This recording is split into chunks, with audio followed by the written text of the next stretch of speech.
E aí, traders, tudo bem com vocês? O show aqui na área para trazer as melhores oportunidades dessa terça-feira. Terça-feira onde vamos ter algumas Copas, onde vamos ter Libertadores, Sul-Americana e também vamos ter La Liga, vamos ter Premier League, muito jogo interessante. Então vamos começar essa terça junto. Já 1 hora da tarde tem 3 jogos ali da parte árabe, Arábia Saudita, Catar. O primeiro aqui no Catar vai ser a Copa do Catar, cara, que vai ter o jogo do Al Sadd contra o Doha. Cara, o time do Al Sadd é um time muito forte no Catar. Dá pra dizer que um dos melhores. A gente vê aqui a race do time muito boa, muito forte dentro de casa. E vem aqui para enfrentar o Doha aqui pela Copa do Catar. Eu não sei se vai ter mercado, mas se tiver, pode ser uma grande oportunidade para o Al Sadd ganhar o jogo. É um jogo também que eu vou tentar olhar para aquele projetinho do Laser On que eu estou fazendo no Instagram. Para quem não está acompanhando o projeto, tá bem legal. Começamos tomando head, mas estamos buscando o resultado. Tem, eu acho que uns 14 dias de projeto. Tá muito bacana mesmo. Vou seguir fazendo lá e até agosto, por ali, setembro, até o início da temporada europeia, então vai ser bem bacana.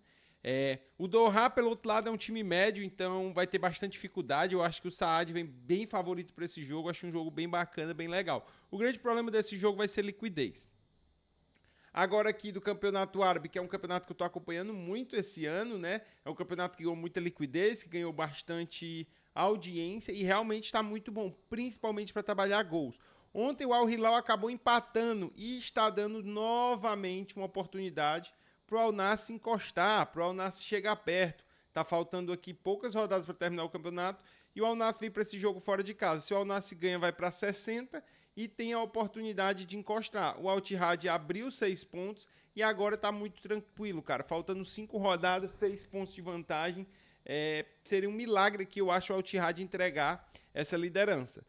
O Al Nassr vem aqui na cola do Al Hilal, o Al Ahly vem aqui na cola do Al Nassr, então vai ser bem interessante esse final. O Al Damak aqui, cara, tá bem distante da zona, 5 pontos de vantagem, eu acho uma vantagem legal. Lógico que ele quer abrir mais, né, para ficar mais seguro, mas tá uma vantagem legal, não tem muita coisa para subir, só mesmo se distanciar da zona de rebaixamento. E o Al Nassr tá brigando aqui pela terceira colocação e também tentando a segunda e tentando manter sua terceira, porque se vacila, tem um Al Ahly aqui na cola. O jogo ali que vai ser 15 minutos depois vai ser justamente o Al Wehda contra o Al Ahly. O Al Wehda que está aqui pelo contrário do Damak, está aqui na beirinha da zona. Se vacilar, entra na zona de rebaixamento e vai enfrentar um adversário muito difícil, que é o Al Ahly, um adversário que precisa vencer, que está brigando aqui para tentar tomar a vaga do Al Nassr. Então, um jogo com muita necessidade de ambos os lados, só que o Al Ahly é muito melhor time. A gente vê que o Al Wehda aqui só tem uma vitória nos últimos 5 jogos. Quando a gente puxa mais jogos, a gente vê que ganhou 3 partidas, empatou 3 e perdeu 8. Do outro lado, o Al Ahly ganhou 8, empatou 1 e perdeu 5. Tem essa derrota aqui recente, mas fora isso, muitas vitórias. A última derrota, fora essa aqui contra o Okuju aqui, foi no 15/1, então o Al Ahly vem numa race muito boa, vem muito bem e tem tudo aqui para ganhar esse jogo. É outro jogo que eu acho muito interessante. 2 horas vamos ter um jogo bem parelho, um jogo que eu já não acho que é tanto para o match odds, mas vamos ter o Northland contra o Midland, que é a parte de Championship, a parte final do campeonato dinamarquês. Ontem o Copenhague conseguiu uma vitória boa ali, eu acho que foi 3-0, 3-1, não lembro, mas assumiu a liderança. Lógico que o Midland só precisa vencer para passar o Copenhague. Vai pegar o Northland, que é o último colocado, um time que não tem muito que brigar, as chances do Northland alcançar aqui um bronze está bem baixa, 7 pontos, mas o Northland pode dificultar, vai jogar dentro de casa, não é um time bobo e é por isso que essas odds estão bem parelhas. Eu acho que vai ser um jogo bem difícil para o Midland, principalmente por ser fora de casa. E, cara, o empate acaba deixando o Midland ainda em segundo lugar, então não é um resultado tão bom para o Midland. Ele precisa realmente da vitória aqui para conseguir passar do Copenhague, porque o saldo de gols favorece o Copenhague. Eu acredito, tô puxando aqui na minha memória, que é o saldo de gols o critério de desempate. Pode ser vitória. Se for vitória, aí o empate deixa o Midland em primeiro. Konyaspor contra Galatasaray aqui pela Copa da Turquia, aquela Copa lá que o Fenerbahçe meio que abandonou e deixou o Galatasaray passar, e agora o Galatasaray pega o Konyaspor, cara, um time que vem numa race legal, que vem dando uma melhora, mas é bem inferior aqui ao Galatasaray. Então, um jogo onde o Galatasaray vem bem favorito. Um jogo aqui, tá aqui, ó, o último jogo pela Copa da Turquia, o Galatasaray acabou ganhando. Não foi esse que, eu acho que não foi esse que o Galatasaray abandonou. Ai, não, essa aqui é aquela Copa que é do grupo, né? Eu acho que essa aqui é aquela Copa que é do grupo. De todo jeito, Konyaspor não é um adversário fácil, a gente tem que tomar cuidado, mas o Galatasaray é muito melhor, principalmente no quesito aéreo. Bola aérea do Galatasaray é muito forte nesse jogo. Acho que aqui é um jogo muito bom para esse Lei Konyaspor, mas eu teria cuidado, principalmente porque o Galatasaray tem que ficar ligado também no campeonato que está bem disputado. Vamos ter também aqui, puxando a Copa de Israel, o Hapoel Sheva vem muito bem esse ano, tá muito forte, vai pegar um time aqui de divisão inferior, então tem tudo para passar, tem tudo para ser favorito. O problema aqui eu acho que vai ser mais liquidez e stream, mas também parece ser um jogo bem interessante. Próximo jogo a gente vai ter Nantes e PSG. Cara, esse jogo aqui, não tem o que falar, PSG já é campeão, muito forte, muita vantagem, não perdeu. A única coisa que motiva o PSG aqui é ser campeão invicto na França, que ninguém foi ainda. Faltam 5 rodadas, eu acho que se o PSG der uma forcinha que ele é campeão invicto, não tem nada por que não fazer, não tem Champions essa semana. Cara, ir pra cima do Nantes. O Nantes, pelo contrário, tem que brigar para não ser rebaixado, tá aqui na beira do rebaixamento, mas pegar o PSG é sempre difícil. Para mim é jogo para Lei Nantes. Mas cuidado, o PSG não tem tanta motivação para ir para cima. Próximo jogo vamos ter City e Aston Villa, com o City em casa. Cara, City que tá brigando aqui com unhas e dentes para conseguir sua vaga para Champions League, tá aqui em quinto colocado. E o Aston Villa tá dentro dessa briga. Faltam 5 rodadas para terminar o campeonato. Se o Aston Villa ganha, o Aston Villa entra dentro da zona. Lógico que o Chelsea ainda pode tirar, mas um empate aqui seria péssimo para o City, porque deixa o Chelsea com chance de passar. Seria uma derrota, nem se fala, o Aston Villa passaria. Então, para o Aston Villa só interessa a vitória para tentar conseguir essa Champions. Para o City tem que conseguir a vitória, o empate também não é bom. Então, vai ser bem interessante esse jogo, muita necessidade. Não acho que é um jogo muito bom para match odds, mas acho um jogo bom para gols. Então, acho que vai ser bem bacana, bem legal. Próximo jogo que eu trago aqui, sim, um jogo para match odds, é Barcelona contra Mallorca, cara, um jogo totalmente para o Barcelona. Barcelona que conseguiu abrir uma boa vantagem agora aqui do Real, 4 pontos, né? Eles estavam ali bem parelhos, e o Real acabou perdendo, não lembro, não foi o último jogo ele ganhou do Bilbao, mas o Barcelona conseguiu abrir a vantagem, acho que foi no jogo anterior, que o Real tinha acabado perdendo. Cara, o Barcelona que tá com o título na mão. Faltam 6 rodadas, 4 pontos. O Barcelona só tem que fazer a parte dele, que é ganhar os jogos. Aqui a gente tem uma vitória teoricamente tranquila. O Mallorca não é um time ruim, mas é um time bem pior que o Barça.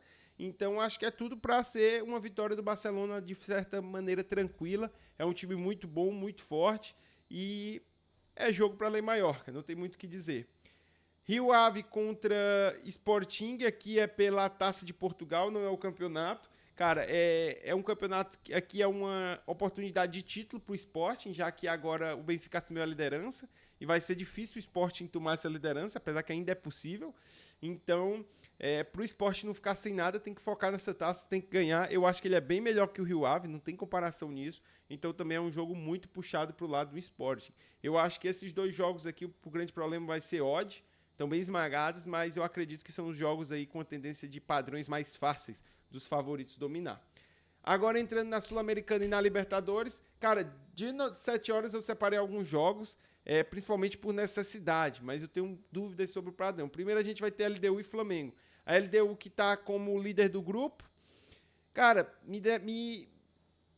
o Flamengo não ser líder desse grupo, cara, é algo impressionante, porque era um grupo teoricamente muito tranquilo, muito fácil. Esse seria para mim o jogo mais difícil do Flamengo.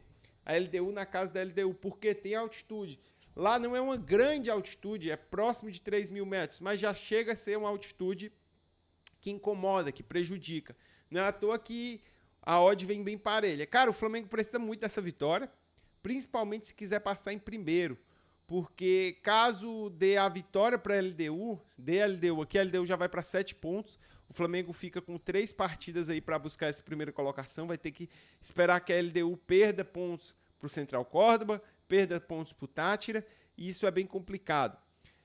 Eu acho que é um jogo muito difícil para o Flamengo lá, para ganhar, para fazer um bom jogo, mas não é um jogo impossível do Flamengo ganhar, né? Até que o Flamengo ainda vem como favorito. Não acho que vai ser um jogo para padrão, mas acho que pode ser um jogo muito interessante aí para tentar algo de gols no final e também, quem sabe, para pegar alguns momentos de LDU, bolas paradas. O Flamengo ainda assim é um time de bastante qualidade, pode fazer isso.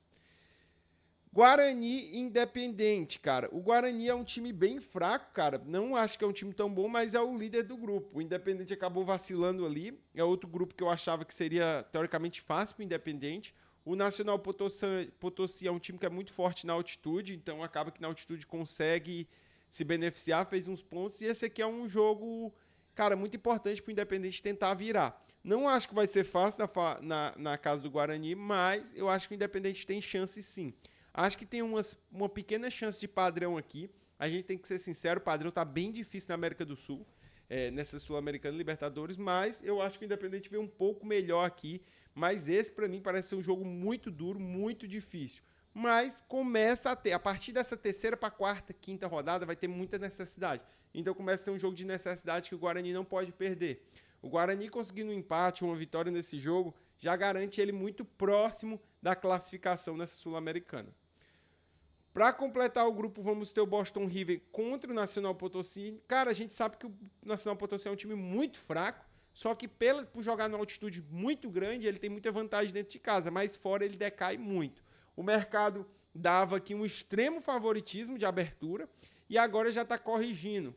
E eu até concordo, eu achei essa odd muito baixa. O Boston River não é um time bom, não é à toa que é o time aqui que está em último colocado. Não tem nenhuma vitória e sabe que é importante. Eu acho que o Boston River sabe que é o jogo para ganhar do Potosí. Eu acho que é um jogo que pode até dar uns pequenos padrões, mas, cara, esse jogo vai ter liquidez baixíssima pelos times e confiar no Boston River é complicado. Realmente é bem complicado. Mas o Potosí é quase que amador. Então, das 7 horas, para mim é o jogo mais fácil de dar um padrão. Não acho os jogos bons, na verdade, das 7. 9h30, separei 2 jogos. Pra mim, eu vou primeiro falar do Vasco, depois o melhor jogo da noite, na minha opinião. Cara, o Vasco contra Lanús, o Vasco vem dentro de casa. A gente tem que ver que é um Vasco que jogou bem contra o Sport, é o Vasco que fez uma vitória ali contra o Santos, que dentro de casa está se mostrando um time forte, conseguiu um empate de 0-0 com o Flamengo, e eu não achei que jogou mal. Pra mim, é um time do Vasco que está se ajeitando, que está começando a mostrar uma força. Ainda é um time que tem suas deficiências, suas fraquezas, sim. Não estou dizendo que é um super time, mas, cara, tá jogando uma Sul-Americana, que pega times muito fracos de outros países. Então, eu acho que o Vasco tem tudo para ir bem nesse grupo, para se classificar e, quem sabe, até em primeiro. Esse é o jogo que pode definir aqui a classificação do Vasco, cara. É um jogo muito importante. Se o Vasco quer se classificar em primeiro, quer ganhar, tem que ganhar do Lanús, que é o mais duro do grupo. O time do Lanús não vem numa fase boa, é um time que não está jogando um futebol bom, é um time bem under, que se retranca. O Vasco tem alguns problemas, mas eu acho que o Vasco é favorito. Eu achei que o mercado abriu muito baixo, mas agora eu já estou achando que subiu muito. Eu acho que o justo era 1,80, 1,90. Essa odd do Lanús próxima a 5 ali, 4, seria o mais legal para a gente estar trabalhando. Eu acho que aqui sim a gente tem uma oportunidade de ler Lanús, uma oportunidade de correção. E eu acho que o Vasco, principalmente por estar dentro de casa e por Lanús saber que um empate aqui não é um resultado ruim, o empate deixa o Lanús em primeiro para jogar toda a segunda rodada, vai ter seus jogos em casa. Então, eu acho que sim, para o Lanús é uma ótima oportunidade esse empate na casa do Vasco. Então, eu acho que é um jogo muito puxado para o lado do Vasco, muito interessante. Pra fechar a noite, cara, pra mim, eu acho que o jogo da noite que eu tenho mais esperança de padrão é o Internacional contra o Nacional. O Internacional vem muito focado nessa Libertadores, com certeza. Tem um time bom, é um time que vai fazer um bom brasileiro, eu espero. Acabou tendo um empate ali, talvez um pouco amargo no Grenal, mas eu não acho que foi um resultado também ruim. O Inter, que no Brasileirão perdeu para o Palmeiras de 1-0, depois tem uma vitória boa contra o Cruzeiro. Na Sul-Americana vem com um empate no Bahia e uma vitória aqui para o time do Atlético Nacional, e agora vai pegar o Nacional, que eu acho que é o mais fraco do grupo, um time que já tem uma camisa, uma história grande, mas que não está conseguindo jogar um futebol tão bom. É um time que está aqui com 0 pontos e agora o Inter precisa dessa vitória para se consolidar no grupo. Se colocando agora com 7 pontos, já fica numa situação muito interessante para a classificação. Vai jogar uma segunda rodada, talvez precisando de uma vitória e de um empate ali. 10 pontos geralmente já classifica. Então, vai deixar o Inter realmente numa situação muito confortável, cara. E eu acho que ia ser uma decepção o Inter não sair vitorioso dentro desse confronto, dentro do Beira-Rio, dentro de casa contra o Atlético Nacional. Eu acho que o time do Nacional realmente não vive um bom momento. Ah, o show, mas a race do Nacional é boa. Isso jogando no campeonato uruguaio. A gente vê que quando sai do Uruguai, a gente vê que a diferença do futebol aqui é discrepante. Então, para mim, um jogo muito, muito puxado pro Internacional. Para mim, o jogo da noite é o que eu quero focar e é onde eu acho que tem mais chance de padrão. Grande abraço para todo mundo que ficou comigo até aqui. Deixe seu like, se inscreve no canal. Tamo junto e até amanhã.